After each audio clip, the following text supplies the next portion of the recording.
Are Republicans working hard? How many weeks were they on vacation? How many times did Mike Johnson say stay on vacation? Yeah, exactly. Exactly. That's the August. Why can't they sit down and negotiate? Recess. Why is Hakeem Jeffries lying when he says Mike Johnson has not called him up to sit down and try to talk and negotiate? Is Hakeem Jeffries lying? What's the negotiation like? That's the Republicans' responsibility. They have the House and the Senate. It's their job to try to negotiate with Democrats. It's their responsibility. This is a 2-to-tango situation, and so why won't they sit down, Tim? Because they don't need to. They don't need to? Indeed. Look at all the people that aren't getting paid right now. And Democrats could be like, fine, well, we won't give health care to illegal immigrants, and we'll give you the 5 votes. You don't think that in Washington, D.C. right now, people don't need to negotiate and sit down and come to terms and get somewhere in the middle? Well, this is how government shutdowns. No, you're right. They could just abolish the filibuster and reopen government in seconds. I understand that, but you're saying that you don't think that that Mike Johnson should be reaching out to Democrats when Democrats are reaching out to him and say, okay, listen, we might not get anywhere, but let's at least try. Well, there's multiple factors here. First, I would say, I already agreed, Republicans could shut this down in 2 seconds by ending the filibuster and the nuclear option. And everyone says, but Democrats will get back in power. Oh, yeah, fucking right. If Democrats get back in power, it's the least of their worries that they might ram stuff through the Senate. So maybe they should just, in the Senate, say, okay, filibuster's gone, government's open. The other issue is Republicans want the government shut down. And I don't care too much about the government shutdown.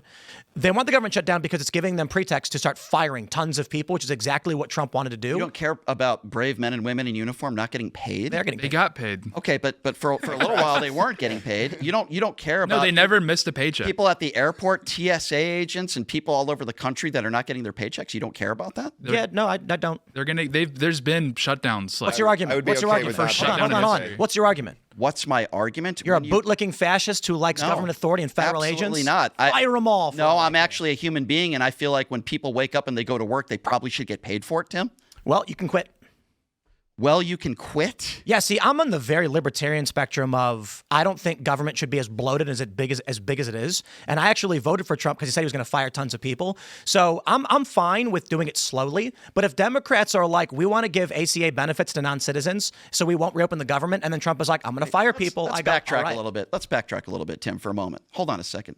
Families and fathers and mothers that are working in all different types of different positions in government jobs, they rely on that paycheck, and they're not getting a paycheck because of a government shutdown, regardless of whether you blame the right or the left. Should drop their illegal immigrant stuff.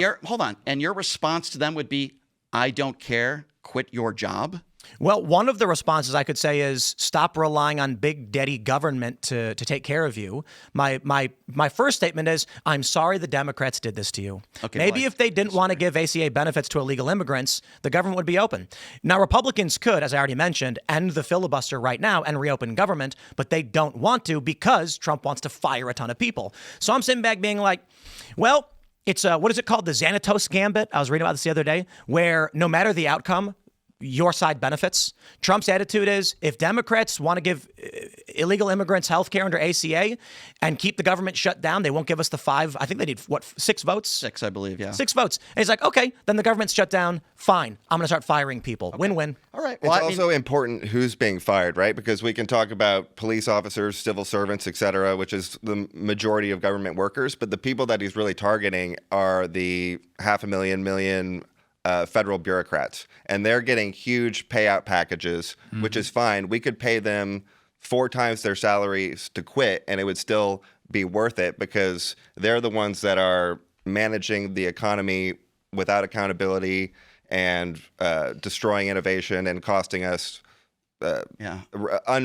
unimaginable amount of. It's just wild to be like. So I'll step back and give you my assessment. The TSA is bad. I've met a lot of TSA agents when I travel, and they're fans, and I respect that.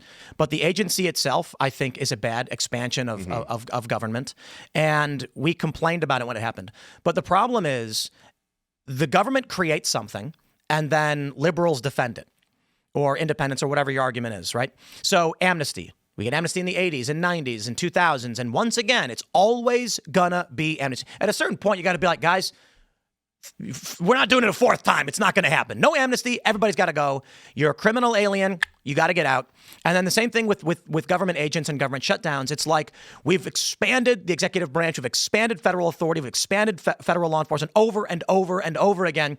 And instead of being like, maybe at some point we need to stop and say we're spending too much and expanding government too much, we get the liberal side, which is, no, just this time we need amnesty. Whatever it may be, pay all of them now. Defending the TSA, the liberals were angry about the TSA when H.W. Bush was creating all this stuff. Yeah, it's the only time I've ever been sexually abused multiple times. Which is actually a problem. And I understand this because I've long talked about the problems in a post-capitalist society where, I met a homeless guy a long time ago in Chicago, old black guy, and I had some pizza left over from a restaurant. I asked him if he wanted it, if he was hungry. He said he was. I said, here you go, brother. And then I was like, can I ask you a question? Just curious how you ended up homeless. And he said, well, I'll give you the simple version. He worked at the post office for 20 some odd years, never really a high ranking guy or anything. Eventually they said they were going to be shutting down, his post office was going under restructuring or whatever. And so he didn't have a backup plan. He couldn't afford a retirement. So the first thing he does, he starts collecting some benefits, but then it's not enough to pay his rent and pay for food. He chooses between buying food or paying rent. He chooses buying food.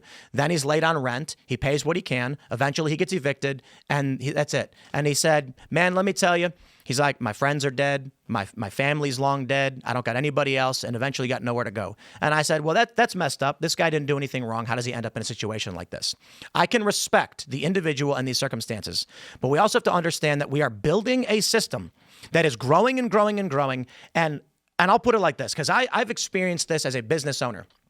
When we try to look at costs, why are we spending so much money? You know what we find? There is never one thing you're spending too much money on.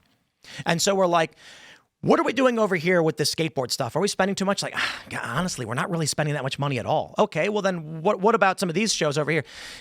Really? It's a couple of grand. And I'm like, it's a snowflake and an avalanche.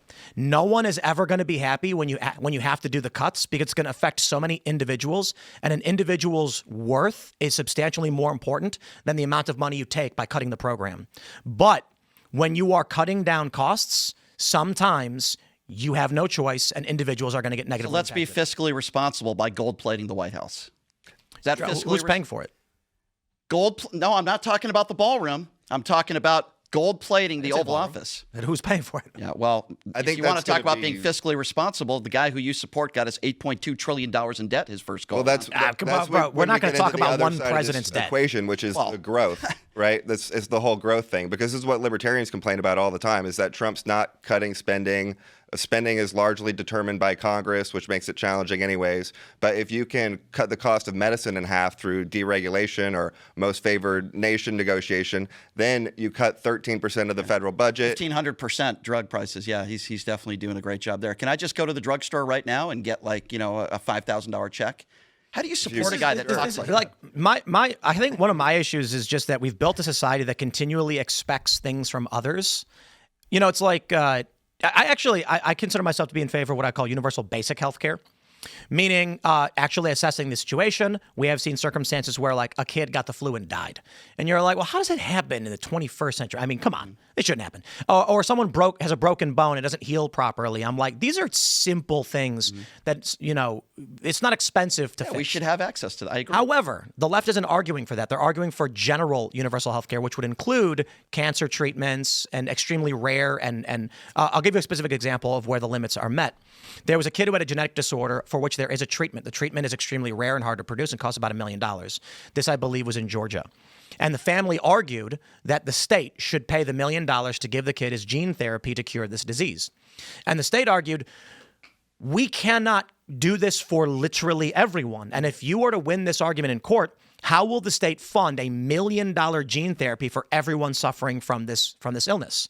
So that's why universal health care is not possible. I want to ask you a question, though. You support Donald Trump, obviously, and I'm curious, what is Donald Trump's health care plan? For 9 years, we've heard a replacement plan is coming to Obamacare. We've heard the bitching and complaining. Yeah. I mean, Where is the replacement plan? He's had 9 years. Is that a serious policy person? Oh, it's fantastic. Obamacare is great. I'm happy. They've fired, what, 30% of the all this stuff that we're going through with healthcare. And Tim, that wasn't my question. I'm not asking you what your opinions are on Obamacare. What I'm asking you for is what is Donald Trump's replacement plan? Where is it? His plan is to deregulate. Who cares? What do you mean, who cares? You don't like Obamacare?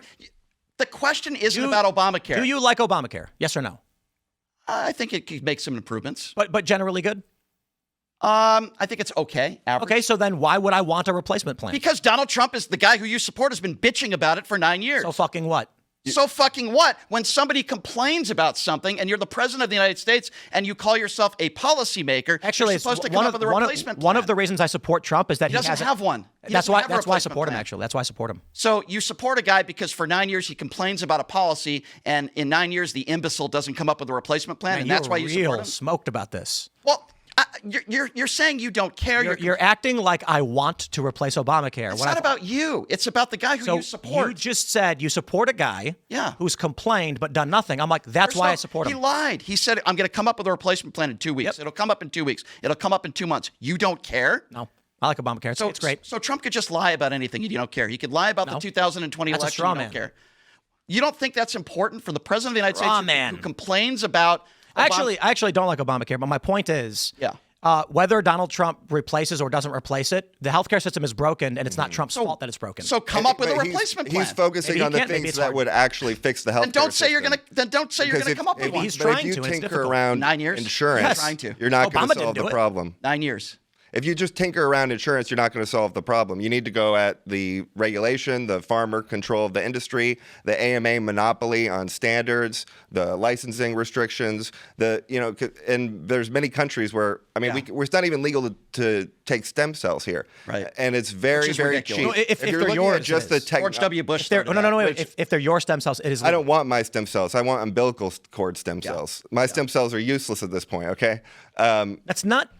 No, it's not technically true. So the issue There's is still benefits.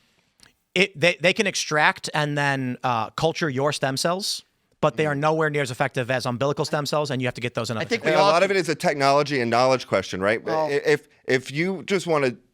The knowledge that it requires to make the machines, operate the machines, and do various tests, you could bring a full medical checkup down to like $100 price point.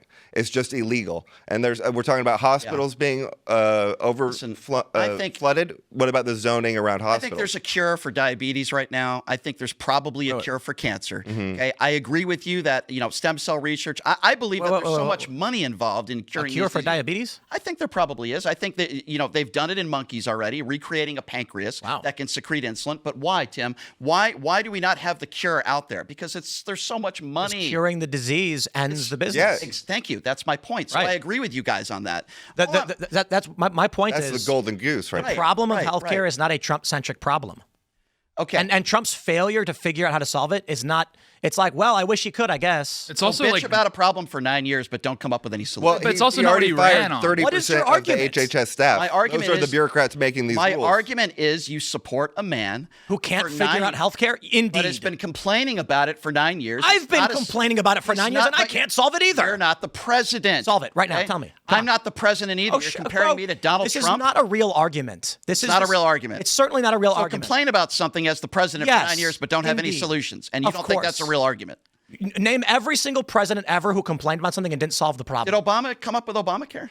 Correct me if I'm wrong. I don't know. He worked with Congress on it. They negotiated. He did. Why can't Donald Trump do that? Well, I thought so- he was the brilliant negotiator. Did Obamacare work? Again, that's do anything with Congress. Oh, that one doesn't count, though. never said it doesn't. count. Obamacare fucked everything up. Okay, so come up with a replacement that won't fuck everything up. I'm not the president. No, you're right, but you support the guy who can't come up with it. Neither could Obama.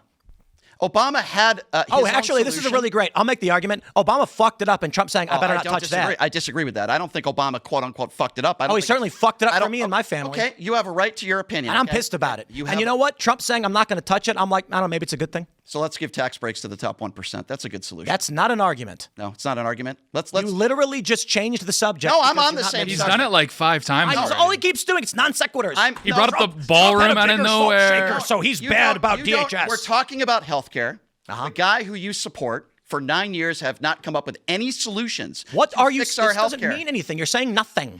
No, I'm saying we everything. just agreed a The guy- solution is the bureaucracy. So what could Trump do more on that angle? You don't need Congress. You can just focus on the bureaucracy. What would you suggest that he do to eliminate certain regulations or change certain regulations? What would I suggest that the president does? I'm okay with Obamacare. You're trying to paint me out as, Obamacare is horrible. It's terrible. I think it's saved millions of American lives. I disagree with you for a lot of different reasons. Yeah, First of all, there are people that did not have access to health care that have access to it now. There's a lot of people that are on Medicaid right now that would never have access to it if not for Obamacare. So let me ask you, the how subsidies. many people is that?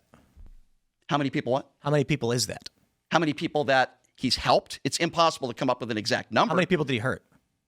Again, impossible to come up with an So exact number. you actually don't know if it's good or bad. I know it's helped me. I know it's helped my family. Okay, so let's just slow down. Yeah. You don't know the number of people it may have helped or it may have hurt. So why is it bad? How many people have it hurt? Tell me. So I just said it hurt me. Okay. It helped me. Exactly. So if the predicate of the argument is hurt some people, help some people. And we don't know the exact numbers, but you benefited from it, and I was hurt by it, then we actually don't have a strong position on Obamacare, which was kind of my point. Trump complaining about it but doing nothing, I'm kind of like, it's kind of a moot point to me because healthcare has been screwed up forever, continues to be screwed up. So is our border. Our border's been screwed up forever too. Why don't you have the same approach to the border? Because he shut down the illegal immigration? Well, I'm just saying for decades. Because it changed? For decades, we've heard the argument, but yet for decades, we've had undocumented immigrants coming into this country, whether it be George W. Bush or Barack Obama or Bill Clinton. We've heard from decades and decades and decades. Now, we'll see how this plays out. Yeah, sure, there's not a lot of undocumented immigrants. Now Trump's doing a lot about it. Well, he's doing a lot about it. I think he's going about it the wrong way. But at the same time, we could make arguments. What should he do? Well, do what they said they were going to do, and let's get the violent criminals out of this country first. That is false. At the RNC, they had signs that said mass deportations now. Mass. Yeah, so this is another fake argument from the left. What do you mean? Donald Trump said that. The Trump administration said that they were going to deport all of them. Tom Homan said their top priority multiple times Correct. was going after Indeed it is. Okay. So and what's your argument that it's not? False? Because over 60% of the people that are being deported. 60% sounds like they're focused, doesn't it? 6 out of 10 have never committed a violent crime in their life. Right, saying 6 out of 10 didn't. What percentage of illegal immigrants are violent criminals? What do you think prioritization means? Do you think it means doing all of them first and then the other ones after? Here's my idea of what prioritization wouldn't be, what they're doing right now, which is going outside of courtrooms, people that are seeking asylum and tackling them and arresting them. That's not, to me, those aren't the people that we should be putting as a priority or sitting outside of Home Depot. Thanks for watching this clip from the Culture War podcast. We're live every Friday, 10 a.m. to noon, so subscribe and come hang out.